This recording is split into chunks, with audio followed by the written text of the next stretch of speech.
I'm glad for the opportunity to speak on this bill, which seeks to support the tourism sector focused around the Great Barrier Reef. I'm particularly glad to support the second reading amendment moved by the Shadow Minister for the Environment, the member for Griffith.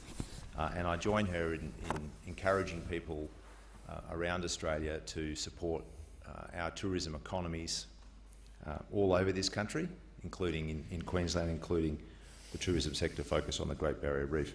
The measure contained in this bill, it's a worthy one, but it's relatively minor when you consider the scale of the impact we've seen on the sector. This measure allows operators to keep the environment management charge they collect from visitors, and they collect it to then remit it to the Reef Marine Park Authority in support of its very important work in protecting this extensive, precious but also fragile and at-risk marine environment. I think any move to remove this charge and therefore defund the work that the authority does would be bananas. This bill follows in the footsteps of an earlier bill that covered the period from the 1st of April to the end of 2020. This bill goes back and picks up the period from the 1st of January to the end of March, which I would think is the most relevant period in terms of the value which the EMC holds for tourism operators. There would have been operators that took in that charge.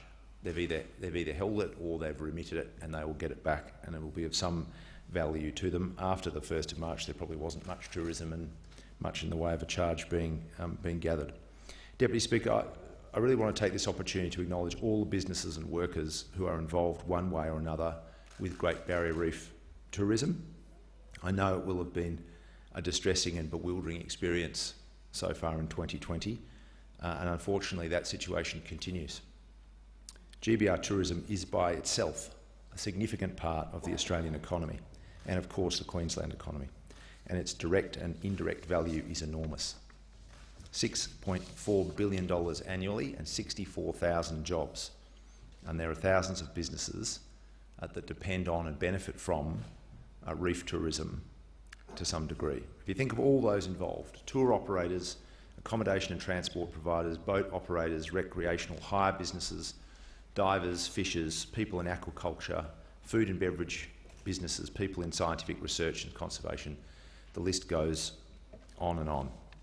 Deputy Speaker, there's no question that the Great Barrier Reef is an incredible and unique feature of the world's marine environment. It's regarded as the largest living organism on Earth, and we know that a quarter of the world's marine life depends on coral reef ecosystems. The reef is understandably a matter of enormous attraction, a place of wonder and curiosity and delight. It's true to say that people are motivated to come to Australia to experience the Great Barrier Reef alone. That's what gets them here, and other parts of Australia benefit as a result. We know the reef is an unparalleled drawcard for visitors who go on to explore other parts of Queensland and other parts of Australia. It's a gateway attraction, a visitor magnet, and there are few destinations that are more strongly and more positively associated with Australia than the Great Barrier Reef. It not only draws people to Australia, which then allows them to visit and experience other aspects of our natural environment, our towns and cities, our broader arts and culture and food and beverage industries, the reef actually stands for one of Australia's core values and characteristics, that we are the beneficiaries of the oldest continuous culture on Earth, and as part of that, we are the stewards of a place of extraordinary beauty and biodiversity. Deputy Speaker, the Great Barrier Reef Marine Park receives around 2.5 million visitors each year. When you look at the surveys that identify what brings people to Queensland and to Australia, there aren't many motivations that compete with the phrase, "I want to see and experience the Great Barrier Reef."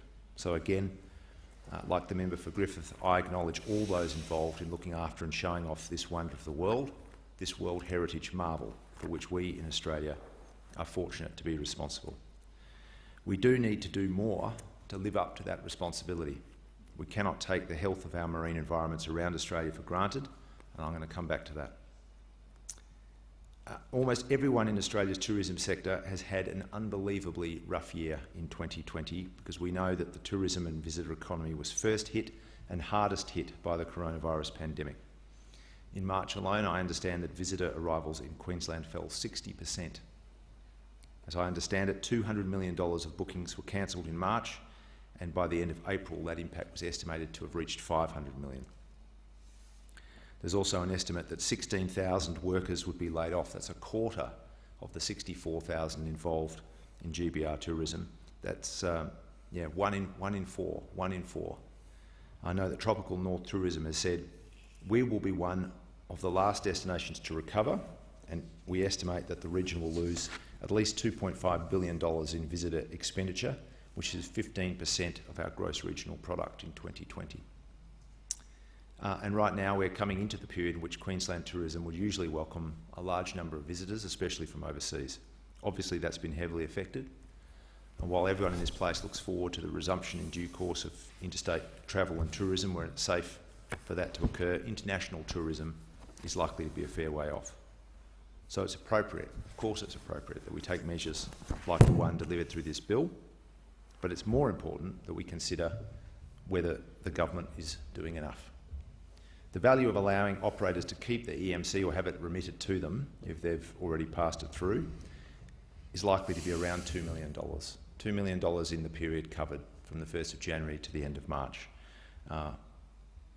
That's actually not a huge amount of support. The previous member talked about tens of thousands of dollars per business.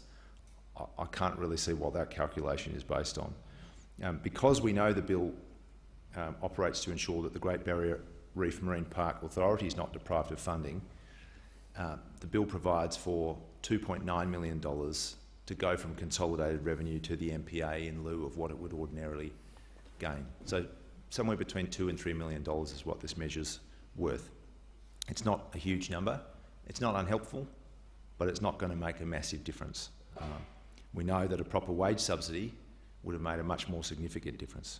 We led the way calling for that reform, and the government ultimately relented on creating a wage subsidy after saying it wasn't necessary, as it did on telehealth and a number of other areas where it initially thought those things didn't need to occur. But as we've seen, the government's JobKeeper program has turned out to be a short and patchy blanket as we head into winter. Even by the government's own calculations, if calculations is the right term for whatever caused them to miss the mark by 3 million workers and $60 billion, there are many people and businesses missing out on support. But even before that gargantuan error, that Grand Canyon of an error, that Great Barrier Reef of an error, emerged, it was already clear that JobKeeper was not designed as effectively as it could have been. The exclusion of up to 1 million casual workers is a case in point. The 12-month requirement that left casual workers in the cold, but just as importantly left businesses in the cold because it meant that workers are separated from the entities to which they contribute, and in many cases that has meant the business itself is not viable. So, Deputy Speaker, as we confront and seek to come through this global health pandemic, we'd be fools to ignore the other forms of catastrophe that threaten our shared social, environmental and economic well-being. In 2020, we've already experienced the first national climate change disaster in the form of bushfire on a scale the world has never yet seen.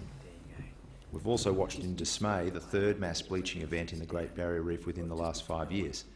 Those events, those bleaching events, are a feature of climate change. They're a consequence of the fact that the ocean has absorbed 90% of the additional energy caused by the emission of greenhouse gases. And as our oceans get hotter and hotter, they grow more acidic, and this affects marine life, including the algae that sustains reef ecosystems. According to the ARC Centre for Excellence for Coral Reef Studies, which undertakes world-best integrated research for sustainable use and management of coral reefs, the 2020 bleaching was more widespread than early events. As Director Terry Hughes has said, we surveyed 1,036 reefs from the air during the last 2 weeks in March to measure the extent and severity of coral bleaching throughout the Barrier Reef region. For the first time, severe bleaching has struck all three regions of the Great Barrier Reef, the northern, central and now large parts of the southern sectors. Deputy Speaker, this year, February had the highest monthly temperatures ever recorded on the Great Barrier Reef since the Bureau of Meteorology's sea surface temperature records began in the year 1900. Yet the Minister for Emissions Reduction hasn't achieved what his title would suggest his job is to do, which is meaningful reduction, and it's made it clear that the Abbott-Turnbull-Morrison tick-tick-tick government will not be updating Australia's woeful emission reduction target at this year's Conference of the Parties to the Paris Climate Agreement. There are 105 countries that have indicated they intend to lift their ambition in respect of the nationally determined contributions this year, but Australia is not one of them. Interest in the health of the reef, and in many cases are active in reef conservation and restoration, is both understandable and it's welcome. And while climate change and consequent ocean warming is clearly the biggest threat to the future health of the reef, plastic pollution is also a serious issue. In Australia, we're facing a waste crisis. The most recent feature of the crisis is the export bans that mean we can't send our rubbish somewhere else, and that's forcing us to acknowledge the fact that we've done poorly when it comes to recycling, especially in areas like plastic. We struggle to recycle barely 12% of the 100 kilograms or so that each of us in Australia consume every year. We know that globally something like 8 million tonnes of plastic waste goes into the ocean each year, and that globally the production of plastic was forecast to double between 2019 and 2025. That simply can't continue. Plastic persists in the ocean forever, or near enough. Plastic is washing up on coasts in increasing quantities, and microplastic is turning up in the stomach of 50% of some marine species, some marine birds and some fish. It represents a serious risk to the Great Barrier Reef. According to the Australian Marine Debris Database, 80% of all items recovered as waste in the GBR region are plastic, and the Great Barrier Reef Outlook Report 2019 found that marine debris poses a high level of risk to the reef's ecosystem and heritage values. I'm glad, I'm sure everyone's glad, that the government's decided waste should be a national priority, but the truth is that the work on that priority so far has been underwhelming. The areas of action are clear, and they've been clear for some time. We need investment in infrastructure, we need action on product stewardship, and we need national leadership when it comes to single-use plastics and packaging. We need meaningful procurement commitments to build demand for recycled materials and products. But as yet, we are still waiting to see that action. So, Deputy Speaker, in supporting the measure contained in the bill, and the second reading amendment in particular, I urge the government to lift its eyes and broaden its horizon when it comes to a sustainable future for the Great Barrier Reef. The question of sustainability is and should be first and foremost an environmental issue. The Great Barrier Reef does not need to justify itself by reference to economic outcomes. We should be working to protect the vitality and biodiversity of the reef as a pressing matter of environmental stewardship and responsibility. I saw a report last week about funding for some coral reseeding on the reef, and it was heartening to know about that, but part of the report emphasised the fact that only 5% of the reef is currently the focus of tourism activity. And I think some people would have taken from that report a suggestion that our environmental conservation work should be limited to areas involved in tourism. That should never, never be the approach we take. The health of the Great Barrier Reef in its entirety is paramount, as is the health and biodiversity in the ocean right around Australia and in the Antarctic. Only by taking that comprehensive view of marine protection will we ensure that the Great Barrier Reef remains a World Heritage treasure, and only by doing that will we support the future strength of the very significant tourist and visitor economy. It should be one of the central pillars of our social and economic well-being into the future. Like the university sector, like the arts and creative industries, our businesses and workers in the tourism and events sector are not seen for the true value of their contribution. The government's economic response to the pandemic, unfortunately, reflects that blind spot. And when we focus only on road projects and construction projects, which are important, and housing measures, which are important, we forget all of the workers and all of the businesses in all of those other sectors. And when you talk about tourism, it's a sector with a significant number of female employees, and a lot of those people have been left out as a result of the blind spots in the government's measures to date. That should change as part of our emergence into the recovery phase. It should be a more consistent focus in future. There's no doubt that better marine protection and a proper focus on addressing the grave threat of climate change and the growing threat of marine plastic pollution has to be at the foundation of that work. I support the bill, and particularly the second reading amendment.